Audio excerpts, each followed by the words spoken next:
Welcome to the pilot episode of Leadership Conversations Inside the Classroom. My name is Mark Walker, Professor of Pastoral Studies at the School of Theology and Ministry at Lee University in Cleveland, Tennessee, and we're coming to you from Squires Lecture Hall on the campus of Lee University. And Leadership Conversations is, it's part of the leadership initiative of the Paul L. Walker Center for Pentecostal Preaching, housed here at Lee University. And the purpose of Leadership Conversations is to talk to ministerial leaders and kind of discover their path to what has made them the people and the leaders that they are, so that we have a student audience here, can learn how to be better people as well as how to be better leaders.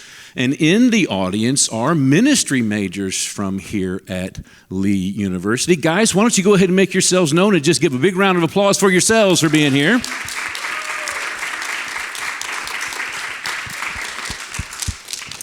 And they'll have an opportunity after I've interviewed our guests to ask questions themselves, and this will be aired on the different media platforms of the Paul L. Walker Preaching Center. So once again, this is the pilot episode of this particular initiative, and we're praying and believing there'll be more that we will have down the road, and I couldn't be any more honored to have who we have. We have Pastors Kevin and Amy McGlamery. Would you welcome them, please?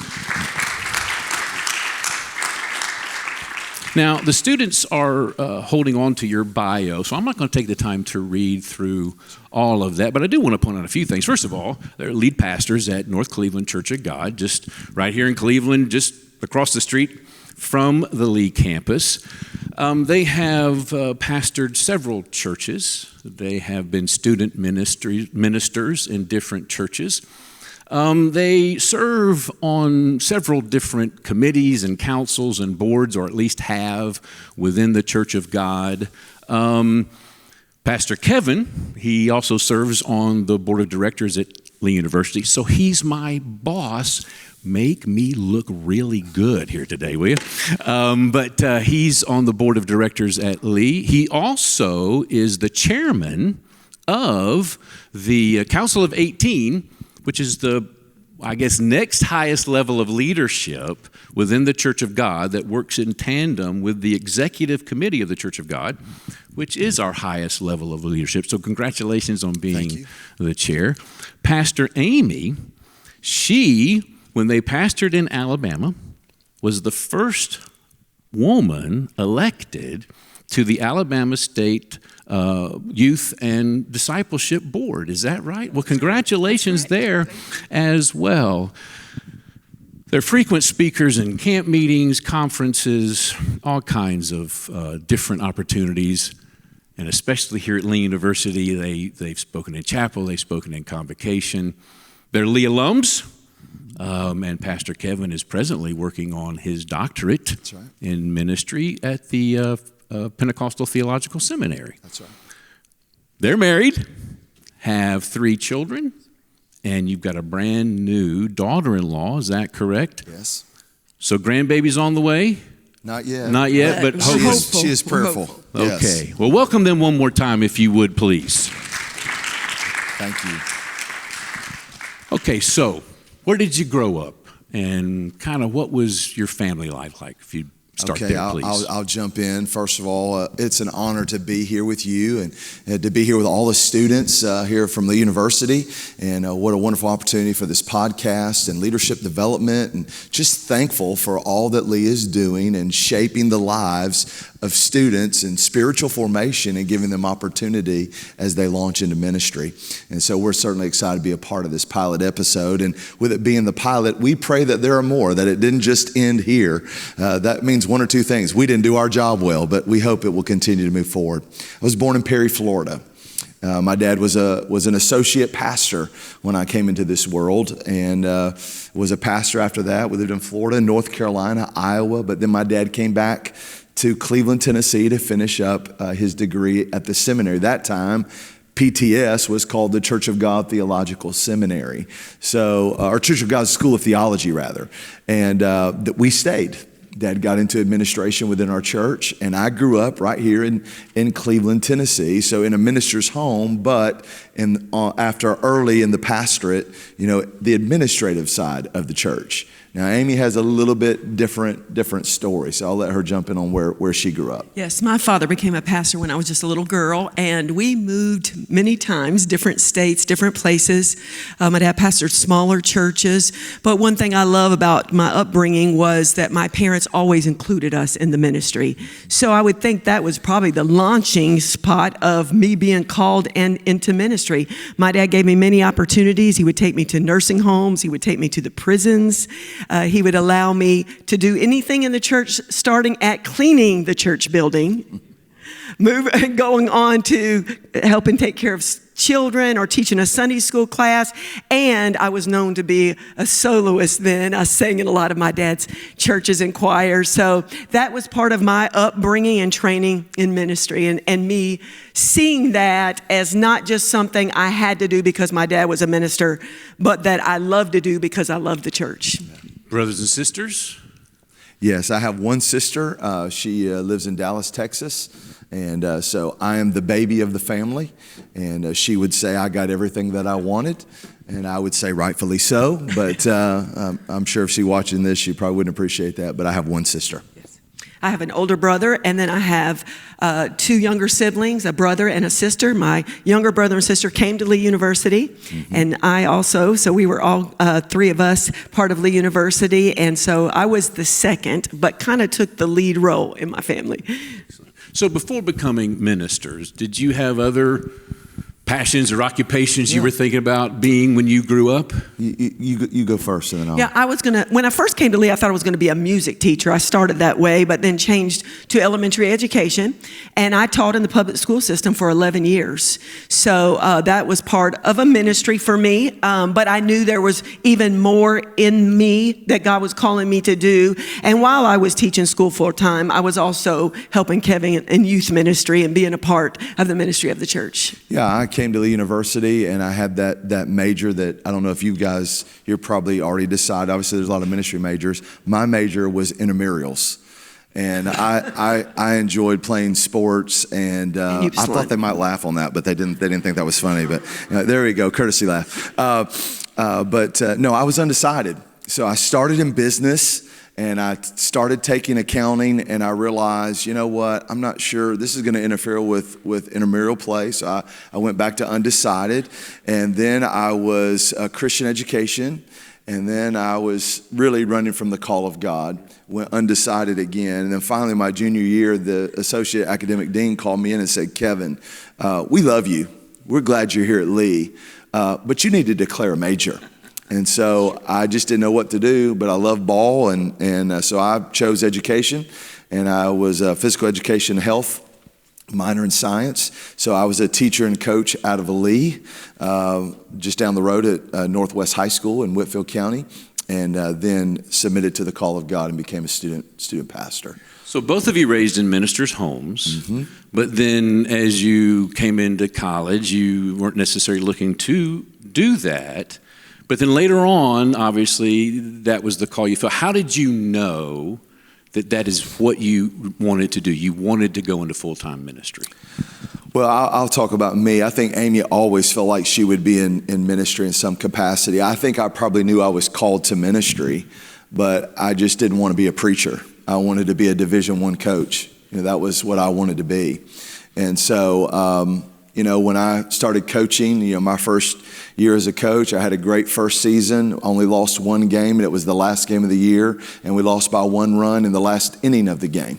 So that's tough, for those that know how to coach. But Amy would tell you, even though I was enjoying what I was doing, I knew I was called to ministry, so there was that inner struggle. So I think trying to decide, do I keep doing this? And this is great ministering to students in a local high school, coaching them, being able to influence their lives, but knowing that the Lord had called you to do more. We don't call them arguments in our marriage, we just call them growth opportunities or discussions. But one of our biggest discussions was when she said, I know you're called to ministry, just go ahead and, answer that call. And that's not what I wanted to hear. And so I made her aware I didn't want to talk about that again, probably not in a great manner. So you grew from that experience? Oh, I totally grew. I knew that was probably our conversation was not beneficial for me. Let me just say it that way. But she was right. And so I finally, went to those that I felt had influence in my life, mentors in my life, David Blair, my father, and just kind of talk with them a little bit about what I was experiencing. My dad gave me a book called God Isn't in a Hurry.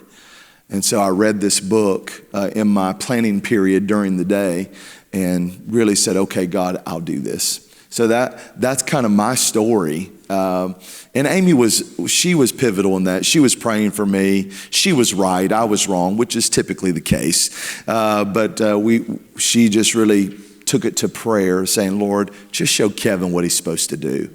And so that's kind of my story. Her story is pretty cut and dried. When I came to Lee, I think in the era that I was growing up, to me, I didn't quite see the opportunity that you young women have before you of, if I was called, I could walk in that by myself, with a spouse, but I could lead in that or pastor or do ministry roles myself. In my era, I think I thought more I had to marry somebody that was doing that so that I could be a part of it. Mm-hmm. And so sensing that was difficult because I knew I was called. The whole entire time I knew that God had a ministry calling. I think the main thing during my 4 years at Lee was, God, what does that look like? I thought it was music, and then the Lord began to show me that maybe that wasn't exactly, I could use music, but that wasn't my main calling. And as I sought the Lord, He began to show me that it was speaking, that it was preaching the Word of God. But what does that look like as a young woman in the late 80s and early 90s? And so the Lord would give me opportunities here on campus to do interclub devotions or to speak to a dorm or to testify and share with my choir. And those opportunities did come. And then, so when Kevin and I realized that we were going to marry, he told me at 18, when he was 18 years old, one of the first real deep conversations we had before we started dating, he told me he was called to ministry. But then after that, I did notice that he never spoke about it and couldn't declare a major. But anyway, we moved forward in that. And I really came to terms with, okay, God, I know I'm called, but perhaps you could use us in the local church. That's a calling. Lay ministry is a calling. So I came to terms as we were getting ready to get married as that we would be the best laity ministers. We would serve in the choir. We could teach a class. We could help with the young people. Whatever that looked like, I was open to seeking God for what that would look like. And so we went into marriage again as teachers, serving in our local church at North Cleveland Church of God. But I could see the unsettlement in him from the very beginning. But I knew as his wife that God had to come to terms with him, just him and Kevin. So I stayed quiet about it. I just prayed for him, like he said, but I wanted him to know for himself what that would look like. And so when he came to me finally, and I could see it, we would go to church and I could see him just seeking the Lord and crying out to God for direction. But when he finally came to me and said, I'm not happy. I know God's called me to be a full-time minister. I just haven't been ready to receive that, but I am now. I was at peace with that. Now it was going to totally change our life, and I didn't know what that would look like moving forward. And you had all those thoughts of what about the financial needs being met and all those things. But I knew if we were obedient to what God called us to do, God would take care of us. And so when we went into ministry as student pastors, those first 13 years of student ministry, I also taught school. And that was okay. That's what we did to help with insurance and income. But I didn't make very much, so she had to. But I faithfully also served alongside him in the church. So so many things there that I think we would take a moment to explore. First of all, I think most of your ministry, and if I'm wrong, you can correct me, but you've kind of served as maybe co-pastors or something, and I guess, do you kind of see yourselves that way in terms of here at North Cleveland as kind of co-pastors? So talk a little bit about that. How have you been able handle that, manage that? What does that look like? And then a follow-up question to that is, you talked about early part of your ministry, you were working a couple of different jobs. What is that like? Because we've got the possibility of these students sitting in this room, that could be very much of what, as they go into ministry, they would have to be a part of as well. So those two things, being co-pastors, what's that like? And then trying to do ministry as well as work another job. Well, I think Amy and I both know, our calling, our giftings, what we're able to do. And I think we complement each other, complement and complete is what I would say. It's not about competition with us, who gets to speak, who doesn't get to speak, who gets asked, who doesn't get asked. Listen, when she's speaking, I'm her biggest fan. When I'm speaking, I'm at least in her top 5 of great preachers. So you did laugh at that. That was supposed to be fun, so it's good. But we just support each other in our roles. I think Amy will tell you, she submits to authority, and I don't mean that as like, I'm making sure she submits to authority. I just think we're in agreement that way. It's honor. Yeah. So we don't, there's no struggle in our home about who's doing what. But we work together. And I think she is a big part of the success of what I have experienced. Success may not be the right word. Some of the things that God has done to bless us in ministry. She's a big part of that. And I'm very knowledgeable of that. So, the team concept, I guess that's the coach in me. We're a team, we work at it together. I value her input. There are some sermons that we have worked on together. We've tag team preached together.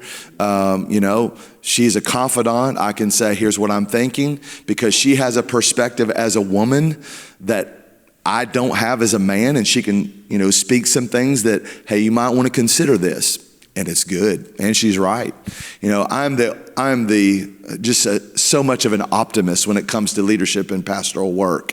And not that she's pessimistic, she's not, but she says, here's another lens to look through. And it's valuable to me. It helps me. And so I think we have balanced how we do ministry together well. So I see all the time people talk about how much they love Amy as a pastor in our church. I'm like, well, keep loving her and keep tolerating me. We're a package deal. We come together. And so I think we've balanced that well of how to complement each other in ministry, knowing our strengths, knowing our weaknesses, but encouraging each other. Let me give you an example. When Amy spoke at the General Assembly a few years back, that's a high honor in our movement to be asked by the general overseer to preach in one of the services. There's only about 4 or 5 each week to be one of those speakers. And she was in a situation with a tag team with some other ministers with the general overseer. I had one man look at me and said, did it bother you that your wife got asked to preach and you didn't? I said, of course not. My job was to say amen.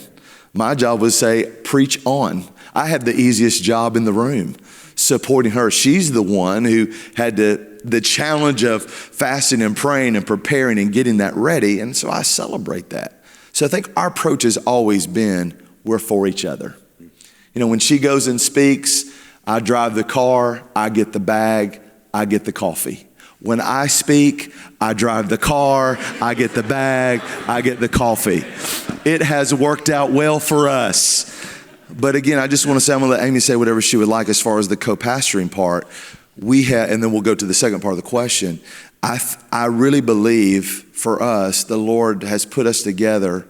Now, some people this is not self-serving. We believe we are a model of ministry that works, that people need to see. This can work. Yeah. It doesn't have to be a struggle. That's right. It doesn't have to be one is over the other or stay in your place. Yeah. That's not how we operate. We believe we complement and complete each other, and we're for each other. And it's a model of ministry that I think is very valuable, especially for this younger generation. They can experience that and see that. We want that. So I think that's important. Amy? I agree totally with Kevin on the balancing each other. We do have different strengths and weaknesses. So I love the fact that we complete each other and balancing each other in those giftings and knowing how to stay in our lane with which strength works for each person. Another thing is I think it's been such a boosting of me in ministry to have the support of my husband, even building my confidence to step up and say, as a young woman years ago, that, hey, I'm called too, and I want to do ministry, and I feel like that's a full-time calling in my life also. And having his support, having him cheer me on, never feeling like he's trying to keep me in my box or in the background. And I would say to the young women in this room and online that are watching, when you get ready to choose that spouse, that's something you need to pray about. If you have a calling in your life and you know you want to do ministry, you need to find that person that's going to help balance you, but also support and cheer you on, that you're not a threat, that it's not something that they're going to overlook or override in your life, but that you have their support as you move forward in the calling of God in your life. Because as Kevin said, I've had women say to me, Amy, one thing that truly we feel like helps you be successful as a woman minister is the support of your husband. That he doesn't feel threatened, that he does cheer you on, that he is supportive. And they tell me, women tell me that not all women called to ministry have that in their lives. And so I thank God that he put me with just the right person to complement, complete, and support the calling of God in my life. I just think it's very important for us to just maybe interject right here, especially for the audience and those that will watch online. What Amy said is so important, you know, that spouse that God has made for you is so important. And again, we just complement each other. I'm for her. I want her to do well. She wants me to do well. And I think that is very, very important. And so we're excited about that. Now, and I will say this goes men and women. Men, sure, you need to find godly women that will support, complement your ministry. I don't think this is just a woman thing. I think for you young men, same thing. I mean, you're not going to go try to find someone to be a partner in ministry that's anti-ministry or isn't sold out to the Lord, because you become one. Mm-hmm. And when you are one, you are supporting one another in this calling. You are helping each other move forward in the ministry of the gospel of Jesus Christ. So the second part of that question was regarding jobs. You know, when I first started in ministry, my salary was $28,500. I probably should have had a second job. If you're not aware, that's not a lot of money. And I was hired to do two jobs: student pastor and to do media at the church, which I'd never done. And so, learning experience, but work ethic was you just go do it. That's the way I was taught, you know. It's what my dad modeled. It's what my student pastor modeled. You go do it. And, you know, I don't do well with the words, well, we can't do that. Or we can't. That's basically saying to me, I'm going to show you we can do it. So I would we just worked hard. But Amy had to teach school.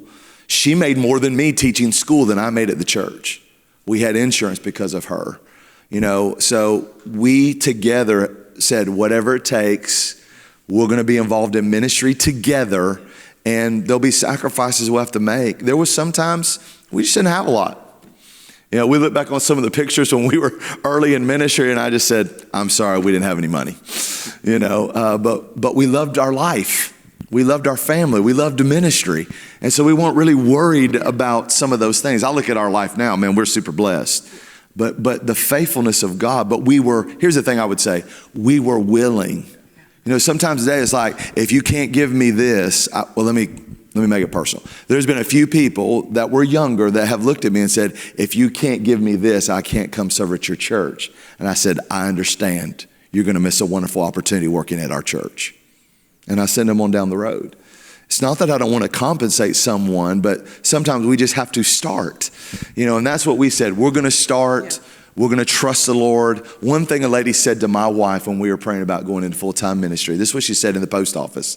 She said, if you are obedient to the Lord, God will see to it that all your needs are always met. It's a true statement. Mm-hmm. Though maybe we didn't have everything that maybe we wanted, God satisfied every need because we were willing to take that step of faith. Mm-hmm. So sometimes you have to do what you have to do, as it's been said before. And so that's what we did. We made the decision to do it. Yeah.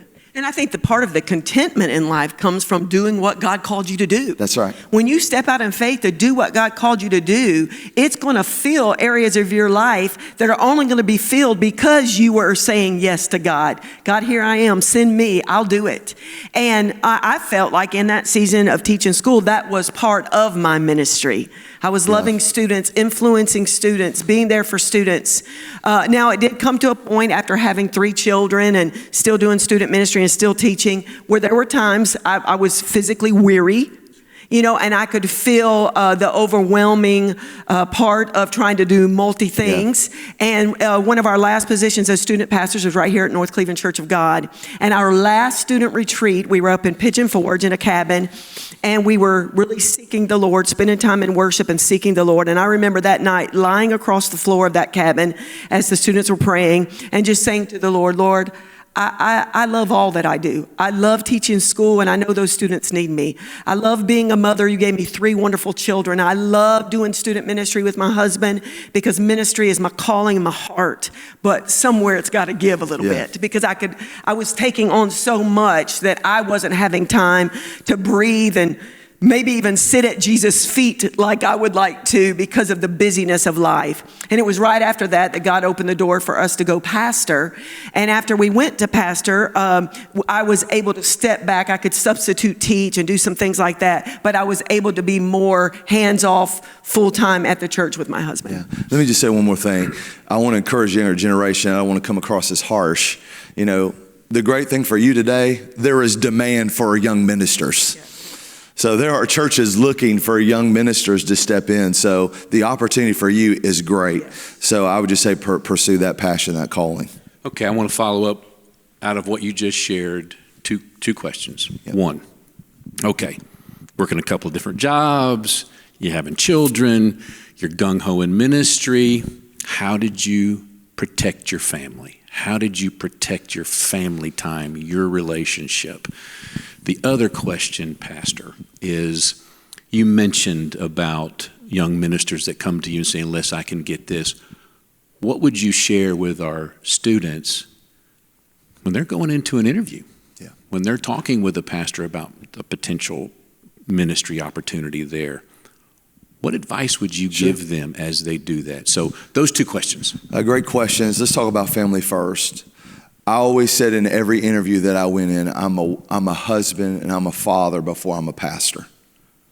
I set the tone up front because I wanted them to know that these folks who live in the house with me are who I'm called to first. They matter to me. I love this beautiful woman. I mean, I know you're looking at her and you're looking at me and you're saying, how in the world? Well, statistics at the university were good when I was there. There were less men and there were more women. Jesus has been good. And so I'm thankful for her. She's my best friend. She's the love of my life. I mean, she's the jelly of my biscuit. Come on, where are the real people at today, right? I mean, she's who I want to do life with. And so it's important to me. We date each other. We like to go out together. There are things that we love. I will go to TJ Maxx and Home Goods, and I will find the chair back there to try all the chairs out while she is shopping. I'm not necessarily looking for a chair. They have some great chairs. But they have some great some of those chairs. Same chairs, yes. And it's just part of what we do. The things that we love to do together, we do together, but we've made it a priority. There are things that I missed at the church to be there for my children. We had an event at our church in Ohio when I was pastor, and I told them, I'm going to be at the event, but I'm going to be there late because my son's being introduced at the football game. I was asked to speak at Winterfest in Texas. And I booked it. I booked the ticket. And then I found out it was my son's senior night. I called the person who asked me and said, I'm honored. Don't worry about my plane ticket. I'll save the credits, but it's my son's senior night. I'm going to be at his senior night. Our family knew there were times that we had to miss for ministry, but they were the priority. You have to make it a priority. And I would say this, we always tried to make our kids a part of our ministry. That's true, yes. So we just served at a church for 14 years in Huntsville, Alabama. My kids were younger when we got there, but they all graduated high school there and some even college. And the beautiful thing about that, at one season, all three of my kids as teenagers and college students were serving in our church in areas of ministry. And boy, that was a beautiful season watching them invest into our ministry in our church. My oldest daughter is still there. She serves in 2 or 3 different areas of the church, and the new pastors there tell me all the time, boy, I wish I had a church full of people that would serve like Lindsay. And so I think instilling that in your children, the love for ministry, and the way you're going to do that is not make them think ministry's taking the place of them or overriding your family time, but including them in the ministry and making time for them and letting them know that they're most important. And here's the thing, if you don't have a healthy marriage and healthy family, how can you lead other people when you're not doing that for yourselves? When you're not modeling that healthy marriage and that healthy children or healthy family for yourself, when they see you putting everything before your own family, that's not even modeling being a good leader, shepherd to your church. And I think that's important. We learned that from student ministry. I can't tell you the number of students that would come to us over the years and say, you know, we watch your marriage and we want a marriage like that. So we knew early on that people were watching our family as leaders, and so it was important. Now, did we always do everything perfectly with our children? You know, I look back at seasons where maybe we were just a little too busy, but in all of it, we tried to always love our children, spend time with our children, and make them a part of what we were doing. Yeah, I think that what she said there, including our children. Also, even in ministry, there are difficult moments that you have to face. You know, sometimes everybody doesn't like you in ministry. And sometimes there's challenges, things you have to navigate.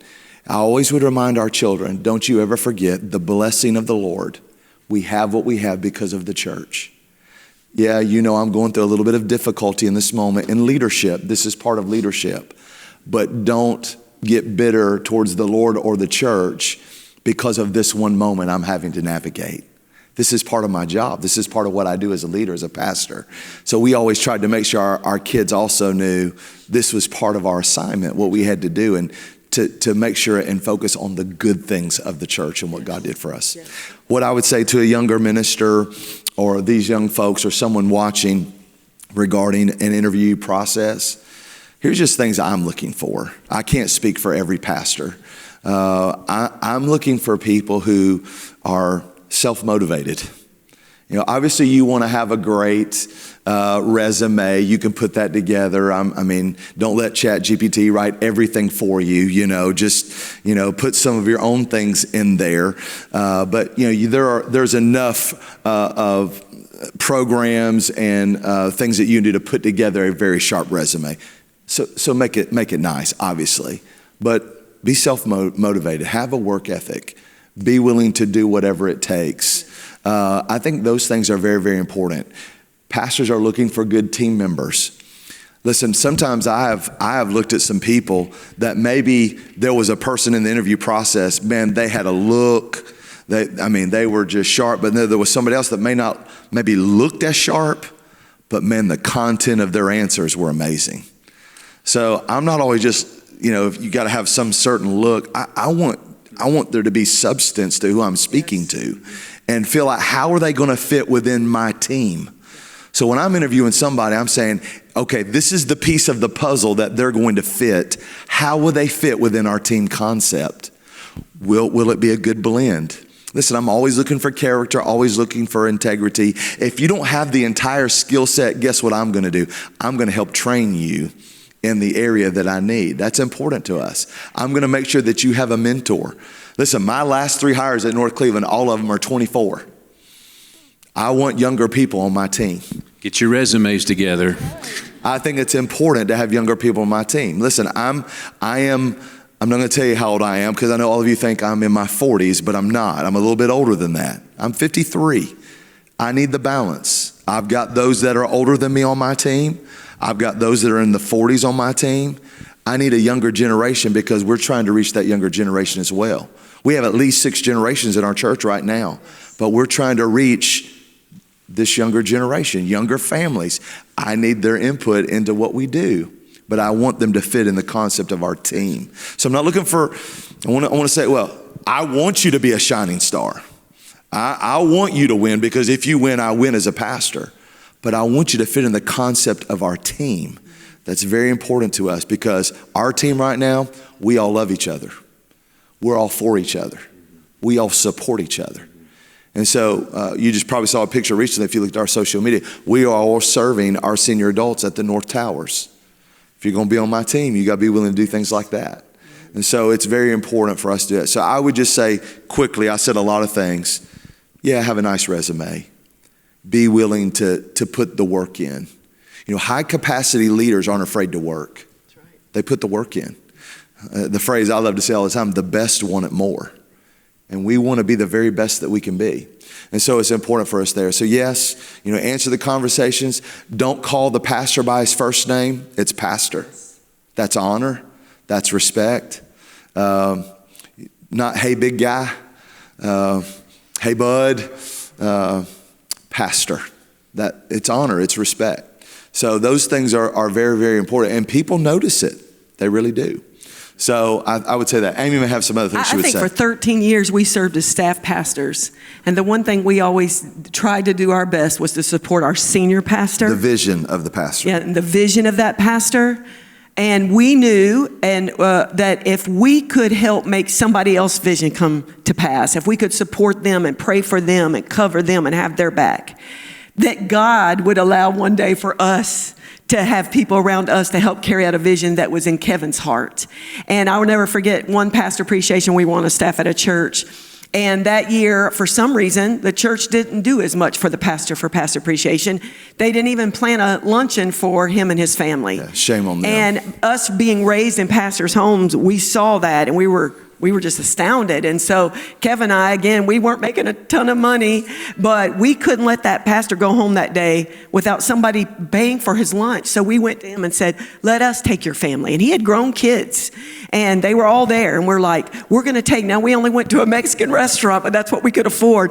But we couldn't really afford that, but we took him there. Took him and his family and we bought their lunch. Did you hear what I'm saying? It's not about us. When you're under somebody's authority and their vision, you pray for them, you support them, you have their back. And if you do that, God's taking notice. That's who we're called to please. You know that, right? Even more than a senior pastor. That what we do to the glory of God. We do because He called us.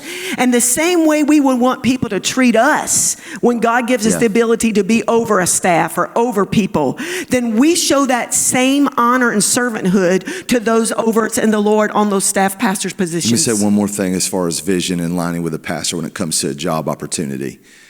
You need to ask the question. You need to have a few questions prepared yourself, and salary does not need to be on the initial list because you may not even be in the final grouping. You know, that's a question you ask later, in my opinion. That's my opinion. You can do whatever you want. But you're going to want to ask, what's your vision?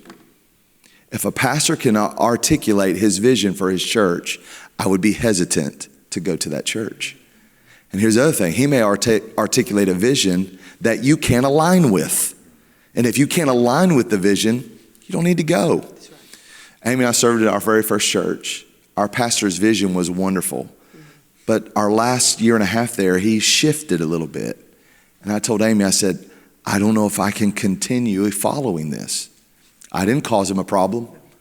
I kept supporting him, but we began to pray, Lord, open the door for us to have an exit strategy. People would come to me, try to get me to go against him. And I said, he's the pastor. I'm supporting him. Right. But we did leave because we couldn't follow that vision anymore. So I think it's very important. There's something about that honor and vision and authority and submitting to that. And so there's a lot I could say there, but I know we need to move forward. Well, you've said, both of you, so many wonderful things all throughout this interview. And I am sure we have students that have questions that they would like to follow up with. So I'll just take the time now. Let's transition and let's hear from our students. Hi, my name is Leela Pavlovsky, and I am a senior music and worship major. And I really loved how you talked about you're looking for applicants with substance. Can you elaborate more on what makes an applicant have more substance? Well, Leela, great to meet you. Thank you for your question. It's a great question. I think for me, what I'm looking for in some of those answers are maybe not just what they think I want to hear, but I try to get to know as much as I can the individual. Tell me a little bit about your call to ministry. Tell me a little bit about your background. Tell me about what you're passionate about. So those are the things I'm looking for when I talk about substance. There'll be some things that are just typical questions that relate to the actual job requirement, like kids ministry. Okay, tell me what you've done, or tell me about your training, and you can talk about that. But I really want to hear the heart of the person. Tell me about how you're called to ministry. Tell me your background. Tell me your passion. So that's more what I'm talking about when I say substance. I wanted to, as best I can, in a 30-minute to an hour interview, especially whether Zoom or in person, I want to kind of get to know that individual a little bit more, what makes them tick. So I hope that answers. Thank you, Leela. Hi, I'm Bryce. I'm a junior pastoral ministry major. You've been blessed to preach at a couple different churches. Through your experience with each one, what would you say are consistent, I want to say, stepping stools or hurdles that you've seen as a pattern that you're like, these will come up in your ministry? Be ready for these. These are ones that happen everywhere. What's your main one you've run into, and how do you approach it? Well, I think, first of all, in every situation, as far as from the lead pastor perspective, I pastored in Ohio, outside of Cleveland, Ohio. That's a different culture than Cleveland, Tennessee. I pastored in Huntsville, Alabama, and then I pastored in Cleveland, Tennessee.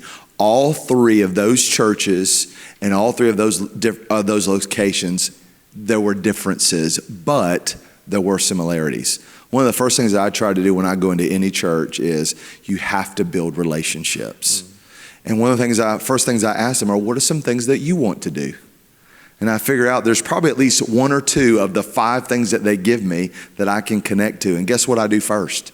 What they want to do. So I'm building relationships, trying to do what they want to do, so that when I cast vision, because if I'm going to a place, I don't necessarily have a vision for that place until I get there and know the DNA of the house.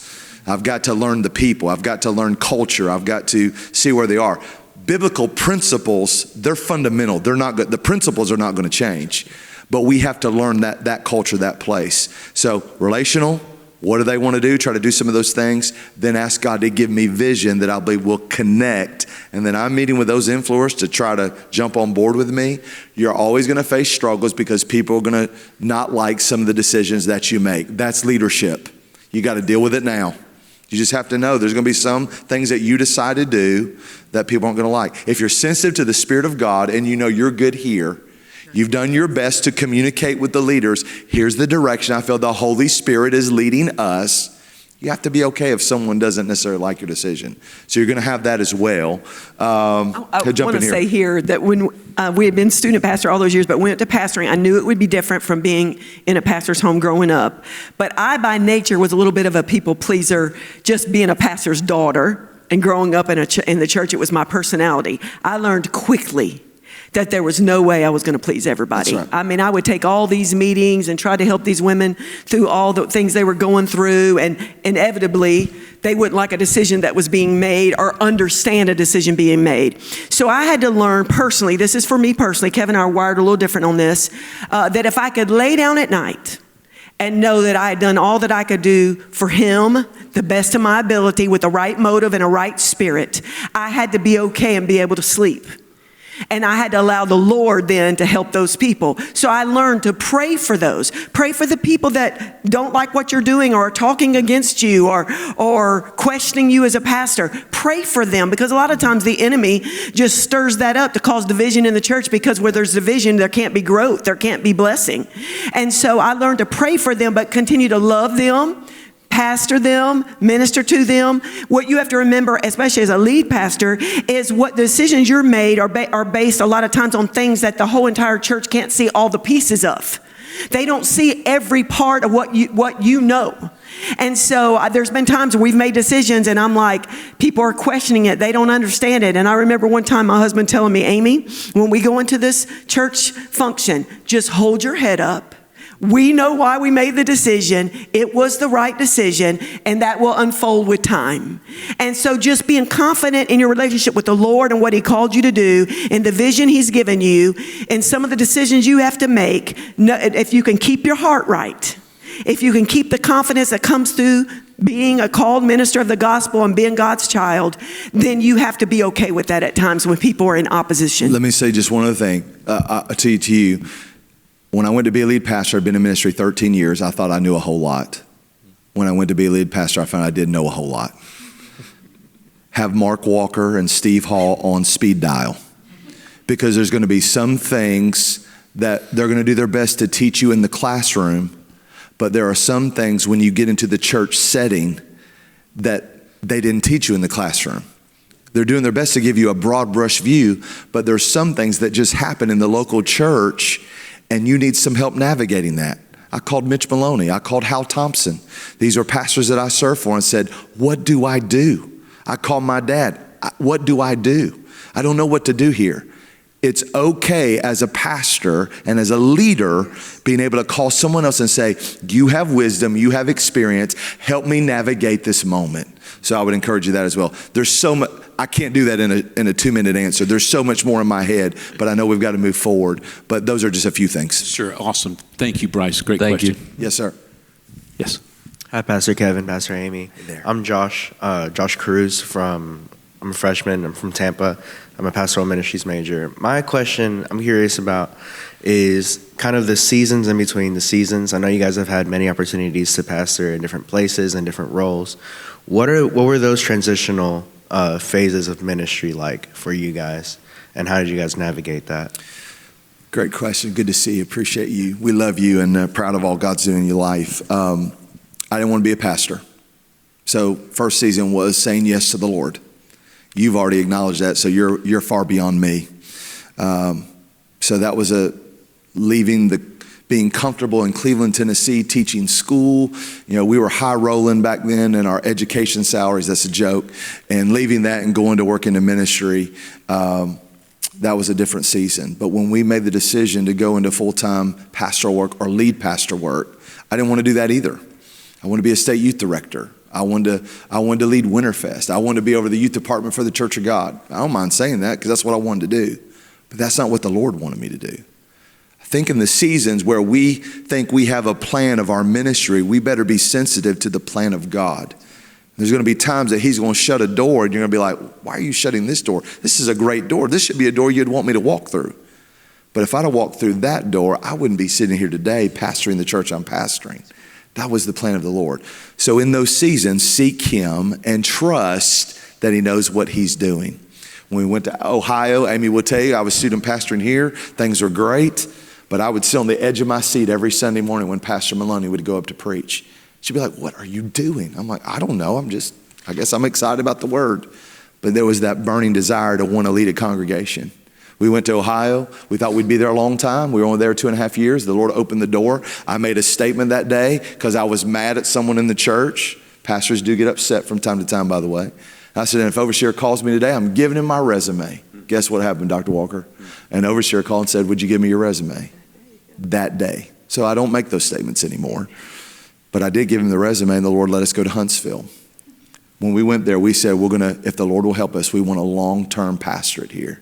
Now, there were a few moments that we didn't know if that was going to fully materialize, about 14 years of wonderful ministry.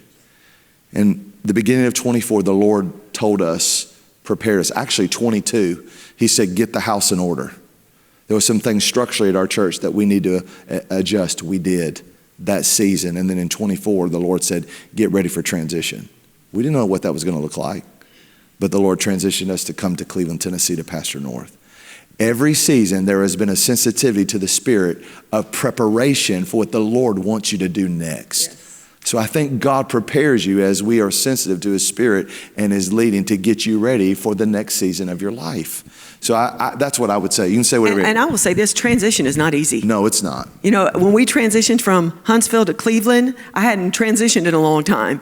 And It's not easy. I'd say we probably need to speak more to that with ministry students and ministers and their families, because it is a big shift in your life of releasing something that you love so dearly Yes. and people you love so dearly, and trying to follow the call of God, not always knowing what that's going to look like, but releasing something that God's given you and allowed you a great season in, but releasing it to someone else in a different season to move forward into a new season that God has given you. Boy, it's emotional.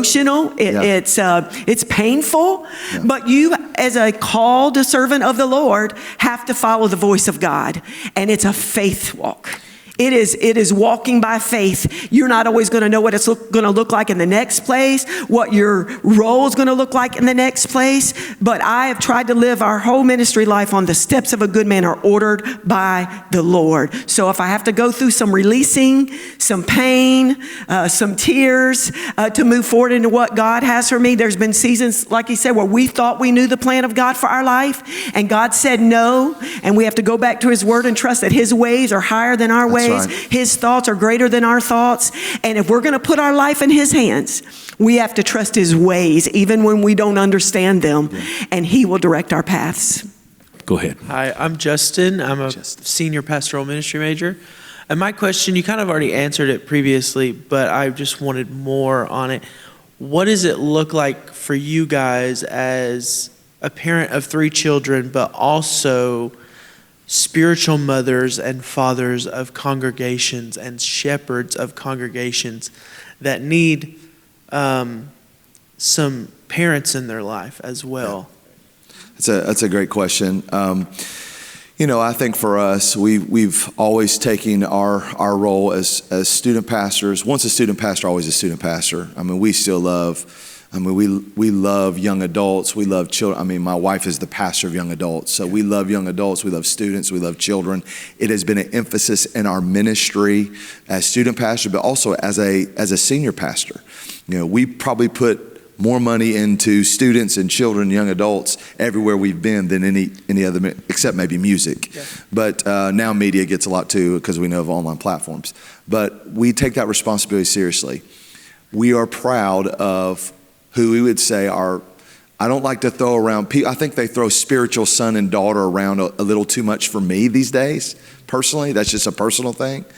But I know who my spiritual sons and daughters are, because I see what they're doing in ministry. I think of one young man right now that comes to my mind. His name's Kyle Thompson. And Kyle didn't want to be in ministry.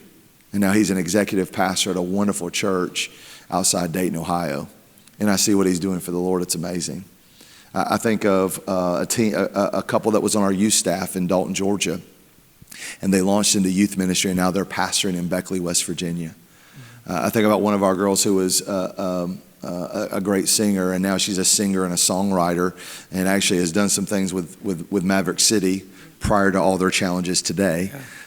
So you think about those people. I think about we've got one down in Dalton, Georgia that serves in connections and assimilation.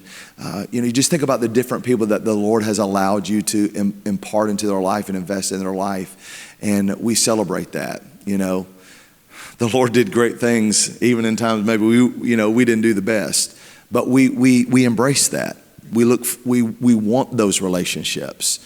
I think that's why we do what we do, and so it's important to us. So we cherish those moments. It is a heavy responsibility. It's a weight. I think we sense that, we understand that.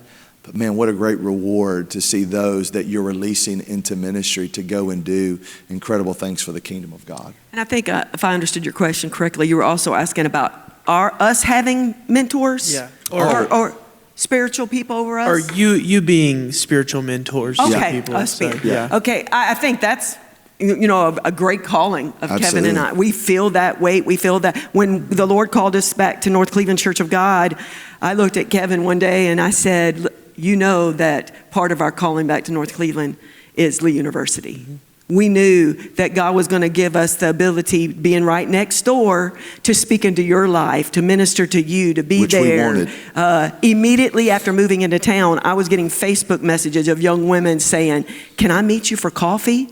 I was in awe of that, because I'm thinking when I was at Lee University, I would have been terrified to ask North Cleveland's pastor's wife to meet me for coffee, but I celebrate the fact that you're good with that you're bold enough to reach out and say, hey, can I talk to you? I want to be that for you.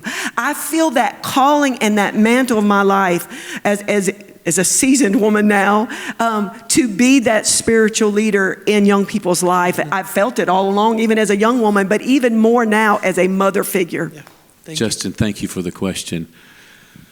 We love both of you. We love you. Pastors, thank you so much for being in Cleveland, being at North Cleveland Church of God, one of the wonderful churches in the denomination, but also just in the kingdom of God. And thank you for your love for Lee and your investment in Lee, and doing things like this. It means so much to us.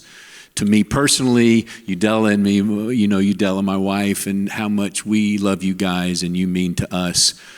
Students, will you express your appreciation to the McGlamerys so very much? Thank you so much. Absolutely. Thank you. And what do you think? Another episode of Leadership Conversations? All right, give me something to let me know that's what you want, all right? And a round of applause would be great if you want, all right? So, we will have another episode of Leadership Conversations inside the classroom. Thank you for being with us. Until next time, God bless.